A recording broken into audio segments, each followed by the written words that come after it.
तुम्हाला तेव्हाच मिळेल ज्यावेळेस तुम्ही ब्रिटिश सरकारच्या विरोधात काही बोलणार नाही, असा शब्द देऊन देणार, त्याच्या विरोधात लढणार नाही.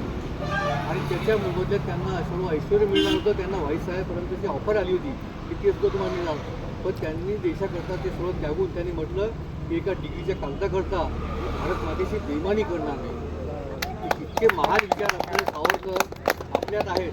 म्हणजे आपण पाहिलं की नेल्सन मंडेला हे 26 वर्ष लढले होते, तुरुंगात होते दक्षिण आफ्रिकेमध्ये. त्यांचा लढा त्यांच्या ठिकाणी ठीक होता, पण त्यांना भारतात बोलवून भारताने त्यांना भारतरत्न दिलं. आणि ज्या माणसाने 27 वर्ष आपल्या देशासाठी जेलात काढले त्याला आज भारतरत्न मिळत नाही, तर त्यांना भारतरत्न मिळावा म्हणून आपल्या यातर्फे आज मागणी शासनात झाली पाहिजे.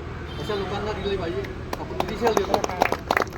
दुसरं म्हणजे सर्वात तुम्हाला आधी 2000मध्ये जेव्हा अटल बिहारी वाजपेयी झाले होते पंतप्रधान, त्यांनी पार्लमेंटमध्ये सर्वात पहिला प्रस्ताव त्यांना भारतरत्न देण्याचा मान ठेवला होता. परंतु के.आर. नारायणन राष्ट्रपती होते, त्यांनी तो नाकारला.